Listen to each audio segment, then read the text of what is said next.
को सब्सक्राइब करके bell icon भी दबा दीजिए ताकि आने वाली कोई भी महत्वपूर्ण वीडियो आपसे छूट ना जाए। बहनों, क्या आपने कभी इस बात पर ध्यान दिया, जब सावन शुरू होता है तो केवल प्रकृति ही नहीं बदलती, मन भी बदल जाता है। सूखी धरती हरी चादर ओढ़ लेती है, पेड़ों पर नई कोपलें निकल आती हैं, चारों ओर हरियाली फैल जाती है। मानो स्वयं प्रकृति यह संदेश दे रही हो कि जीवन में चाहे कितनी भी कठिनाइयां आई हो, एक नई शुरुआत हमेशा संभव है। यही कारण है कि सावन के महीने में हरे रंग का विशेष महत्व माना गया है। हरा रंग केवल सुंदरता का प्रतीक नहीं बल्कि आशा का प्रतीक है, सौभाग्य का प्रतीक है, समृद्धि का प्रतीक है और सबसे बढ़कर यह जीवन में नई ऊर्जा का प्रतीक माना जाता है। इसीलिए हमारी माँ और दादियां कहा करती थी, सावन में जितनी हरियाली बाहर दिखाई देती है उतनी ही हरियाली अपने घर परिवार में भी बनाए रखने का संकल्प लेना चाहिए। और यही भावना हरी चूड़ियों के पीछे भी छिपी हुई है। लेकिन बहनों, एक बात हमेशा याद रखिए, चूड़ियां अपने आप में कोई चमत्कारी वस्तु नहीं होती। चमत्कार होता है आपकी श्रद्धा में, आपके विश्वास में, आपकी प्रार्थना में।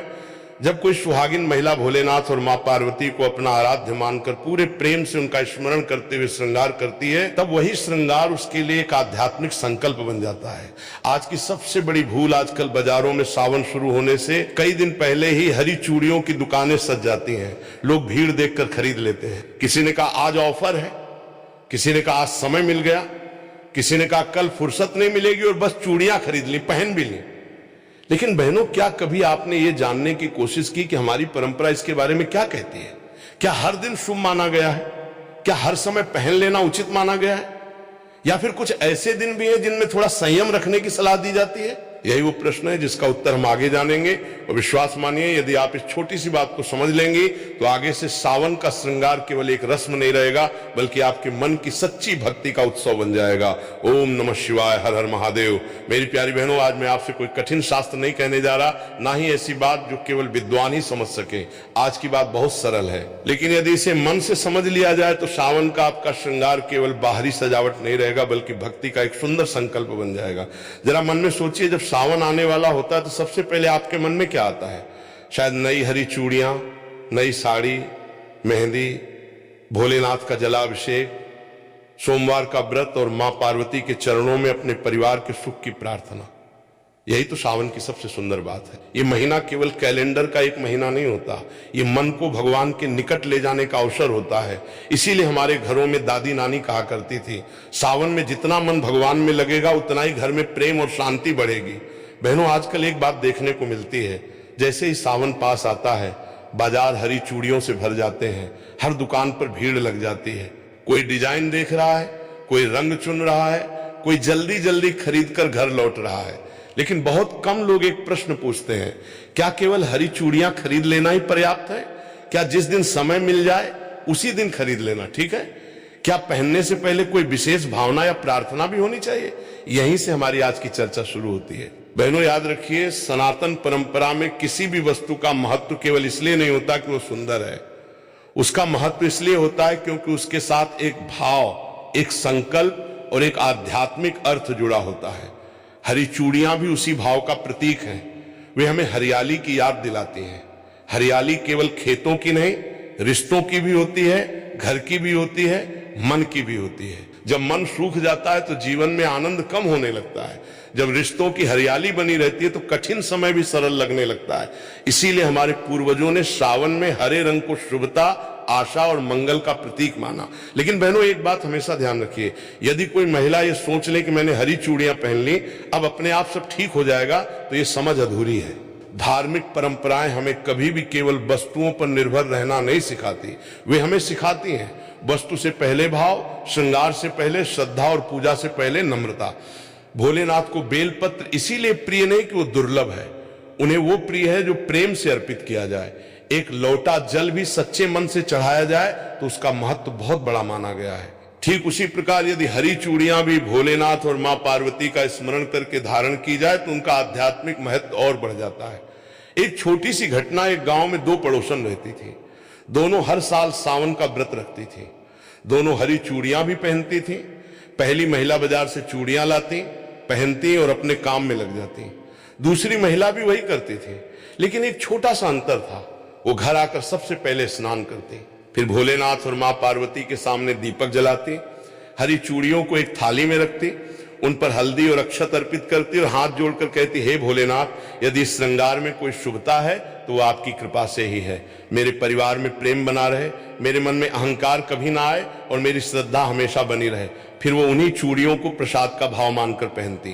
पहनो, ध्यान दीजिए, दोनों ने एक जैसी चूड़ियां पहनी थी, लेकिन अंतर चूड़ियों में नहीं था, अंतर भाव में था। और शास्त्रों का सार भी यही है, भगवान भाव के भूखे हैं। यही कारण है कि हमारे बड़े बुजुर्ग हर शुभ कार्य से पहले ईश्वर का स्मरण करने की सलाह देते थे। लेकिन अब एक महत्वपूर्ण प्रश्न आता है, क्या सावन में हरी चूड़ियां किसी भी दिन खरीद लेना उचित माना जाता है, या परंपराओं में कुछ ऐसे दिन बताए गए हैं जिन्हें अधिक शुभ माना गया है, और क्या कुछ ऐसे दिन भी हैं जिनमें खरीदारी टालने की सलाह दी जाती है? बहनों, यहीं से विषय और भी रोचक होने वाला है। अगले भाग में हम विस्तार से समझेंगे कि सावन में हरी चूड़ियां खरीदने का शुभ समय क्या माना जाता है, उन्हें पहली बार कैसे धारण करें और कौन सी छोटी छोटी सावधानियां इस पूरे श्रृंगार को और अधिक अर्थपूर्ण बना सकती हैं। बहनों, अब जरा अपने बचपन की एक बात याद कीजिए। जब भी सावन का महीना आता था, घर की बड़ी बूढ़ी महिलाएं कितने प्रेम से कहा करती थी, सावन आ गया है, अब घर में हरियाली भी आनी चाहिए और मन में भी हरियाली रहनी चाहिए। उस समय शायद हम इन बातों का अर्थ नहीं समझते थे, हमें तो बस इतना अच्छा लगता था कि घर में पूजा होगी, मेहंदी लगेगी, झूले पड़ेंगे और माँ या दादी नई हरी चूड़ियां पहनेंगी।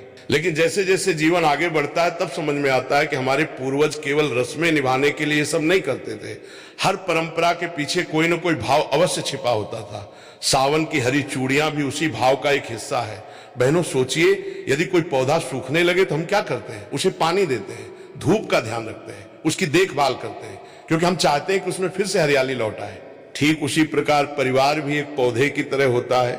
यदि उसमें प्रेम, सम्मान, धैर्य और विश्वास का जल मिलता रहे तो वो हमेशा हरा भरा रहता है। और यदि मन में क्रोध, अहंकार और कटु वचन बढ़ जाए तो धीरे धीरे रिश्तों की हरियाली कम होने लगती है। यही कारण है कि सावन हमें केवल भोलेनाथ की पूजा करना नहीं सिखाता, बल्कि अपने व्यवहार को भी मधुर बनाने की प्रेरणा देता है। श्रृंगार का अर्थ केवल सजना नहीं है बहनों। आज के समय में श्रृंगार को अक्सर केवल सुंदर दिखने से जोड़कर देखा जाता है, लेकिन सनातन परंपरा में श्रृंगार का अर्थ इससे कहीं अधिक गहरा है। जब कोई सुहागिन अपने माथे पर सिंदूर लगाती है, हाथों में चूड़ियां पहनती है, मांग में कुमकुम सजाती है, तो वो केवल स्वयं को नहीं सजा रही होती, वो अपने जीवन में मंगल, सौभाग्य और शुभ संकल्पों का सम्मान कर रही होती है। इसी कारण हमारे यहाँ कहा गया कि श्रृंगार हमेशा प्रसन्न मन से करना चाहिए। क्रोध में, झगड़े के तुरंत बाद या मन में नकारात्मकता लेकर किया गया कोई भी शुभ कार्य अपने वास्तविक आनंद को खो देता है। इसलिए यदि आप सावन में हरी चूड़ियां धारण करें तो पहले अपने मन को शांत करें, 2 मिनट भोलेनाथ का स्मरण करें, फिर मां पार्वती से प्रार्थना करें, हे मां, मुझे ऐसा विवेक दीजिए कि मैं अपने परिवार में प्रेम, धैर्य और सम्मान बनाए रख सकूं। बहनों, विश्वास मानिए, ऐसी प्रार्थना मन को भीतर से बदल देती है। एक प्रश्न जो हर महिला को स्वयं से पूछना चाहिए, मैं आप सबसे एक प्रश्न पूछना चाहता हूं। जब आप हरी चूड़ियां खरीदती हैं तो आपके मन में पहला विचार क्या होता है? क्या ये कि लोग क्या कहेंगे, या ये कि ये रंग मुझ पे कैसा लगेगा, या फिर ये कि मैं भगवान के सामने श्रद्धा से ये श्रृंगार करूंगी? बहनों, मन की दिशा ही पूजा की दिशा तय करती है। यदि मन केवल दिखावे में उलझ जाए तो पूजा एक रस्म बनकर रह जाती है, लेकिन यदि मन में समर्पण हो तो वही छोटा सा कार्य भी साधना बन सकता है। इसीलिए हमारे ऋषियों ने बार बार कहा, बाहरी पूजा से पहले भीतरी पूजा आवश्यक है। भीतरी पूजा क्या है? मन से ईर्ष्या कम करना, कटु वचन छोड़ना, घर में मधुरता बनाए रखना, बड़ों का सम्मान करना और भगवान पर विश्वास रखना। यदि ये भाव हमारे भीतर आ जाए तो हरी चूड़ियां केवल हाथों की शोभा नहीं बढ़ाती, वे हमें हर दिन हमारे संकल्प की याद दिलाती है। लेकिन यही अधिकांश लोग एक भूल कर बैठते हैं। बहनों, अब मैं आपको एक ऐसी बात बताने जा रहा हूं जिसे अक्सर नजरअंदाज कर दिया जाता है। कई लोग सोचते हैं कि शुभता केवल वस्तु में होती है, लेकिन हमारी परंपरा कहती है शुभता वस्तु में नहीं, उसके उपयोग के भाव और मर्यादा में होती है। यही कारण है कि किसी भी पूजा की सामग्री को आदर से रखने की सलाह दी जाती है। यदि आपने हरी चूड़ियां खरीद ली हैं तो उन्हें घर लाकर किसी साफ स्थान पर रखें। यदि संभव हो तो पहली बार पहनने से पहले भोलेनाथ और मां पार्वती के सामने कुछ क्षण रखकर प्रार्थना करें। ये कोई कठोर नियम नहीं, बल्कि श्रद्धा का एक सुंदर भाव है। और बहनों, श्रद्धा कभी बोझ नहीं होती। श्रद्धा तो मन को हल्का करती है अब आगे सबसे महत्वपूर्ण बात, अब प्रश्न ये है, आखिर सावन 2026 में कौन सा दिन हरी चूड़ियां खरीदने के लिए अधिक शुभ माना जाता है? यदि सोमवार और शुक्रवार दोनों का महत्व बताया जाता है तो इनमें क्या अंतर है? क्या सुबह खरीदना बेहतर माना जाता है या पूजा के बाद पहनना? और यदि किसी कारणवश पहले सोमवार को चूड़ियां न खरीद पाए तो क्या करें? इन्हीं सभी प्रश्नों का उत्तर हम अगले भाग में विस्तार से समझेंगे। इसलिए इस चर्चा को अंत तक अवश्य सुनिए, क्योंकि कई बार छोटी सी जानकारी ही बड़ी उलझन को दूर कर देती है। बहनों, एक बात हमेशा याद रखिए, भोलेनाथ का मार्ग कभी भी दिखावे का मार्ग नहीं रहा। आपने देखा होगा कि स्वयं महादेव ने कभी राजसी वस्त्र धारण नहीं किए, भस्म को अपना आभूषण बनाया, बागंबर को अपना वस्त्र बनाया, गले में सर्प धारण किया और कैलाश जैसे शांत स्थान को अपना निवास बनाया। इसका संदेश क्या है? यही कि भोलेनाथ हमें सादगी, संतोष और सच्चे भाव का महत्व सिखाते हैं। इसीलिए जब भी हम सावन में कोई भी पूजा करें तो हमारा पहला उद्देश्य भगवान को प्रसन्न करना होना चाहिए, न कि संसार को दिखाना। आजकल सोशल मीडिया का समय है, कई बार लोग पूजा से अधिक उसकी तस्वीर लेने में व्यस्त हो जाते हैं। श्रृंगार भगवान के लिए कम और दुनिया को दिखाने के लिए अधिक होने लगता है। लेकिन बहनों, जरा मन में विचार कीजिए, क्या भगवान को हमारी तस्वीर चाहिए, हमारा प्रेम? उत्तर तो आप स्वयं जानती हैं। मां पार्वती हमें क्या सिखाती हैं? जब भी सावन का नाम आता है, भोलेनाथ के साथ मां पार्वती का स्मरण अपने आप हो जाता है। धार्मिक कथाओं में मां पार्वती को धैर्य, समर्पण, करुणा और अटूट विश्वास का स्वरूप माना गया है। उन्होंने कठिन तप किया, लंबे समय तक धैर्य रखा और अपने आराध्य के प्रति विश्वास कभी नहीं छोड़ा। यही कारण है कि सुहागिन महिलाएं उन्हें अखंड सौभाग्य का प्रतीक मानकर उनकी पूजा करती हैं। लेकिन बहनों, यदि हम केवल उनके सामने दीपक जला दें और उनके गुणों को अपने जीवन में न उतारें तो पूजा अधूरी रह जाती है। मां पार्वती हमें सिखाती हैं,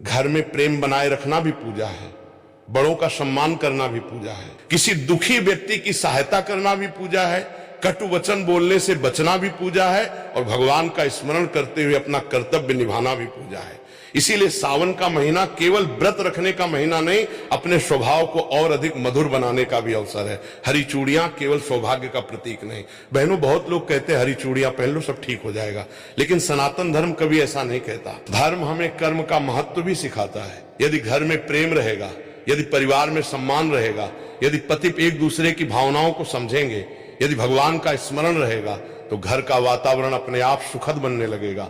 हरी चूड़ियां हमें इसी शुभ संकल्प की याद दिलाती हैं।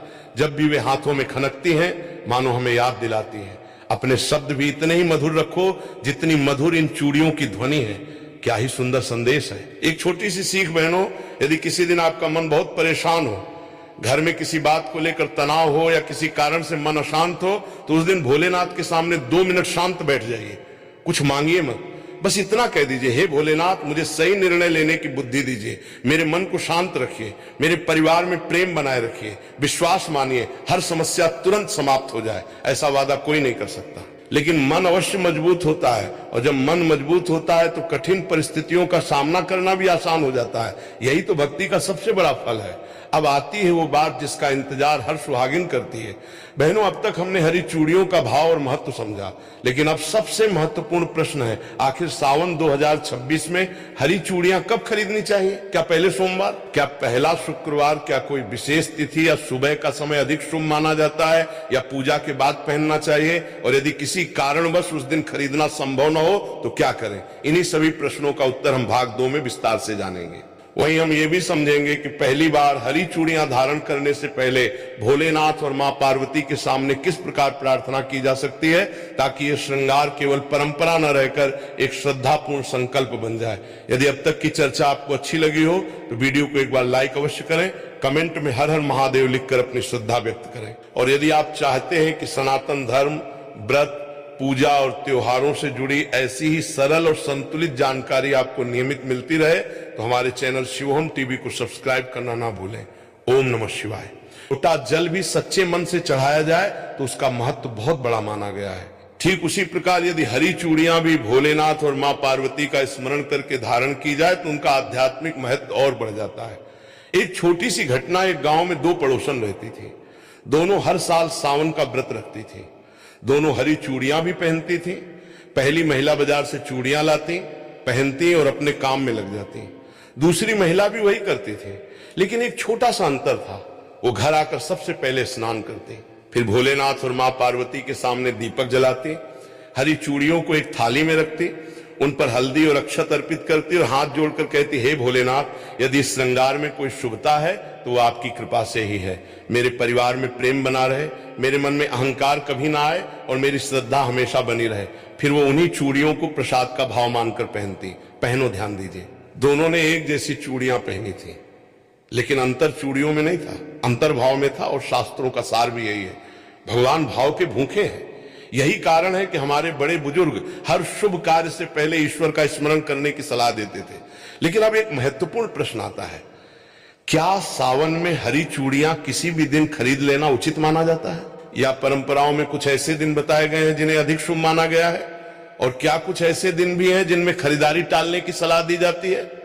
बहनों, यहीं से विषय और भी रोचक होने वाला है। अगले भाग में हम विस्तार से समझेंगे कि सावन में हरी चूड़ियां खरीदने का शुभ समय क्या माना जाता है, उन्हें पहली बार कैसे धारण करें और कौन सी छोटी छोटी सावधानियां इस पूरे श्रृंगार को और अधिक अर्थपूर्ण बना सकती हैं।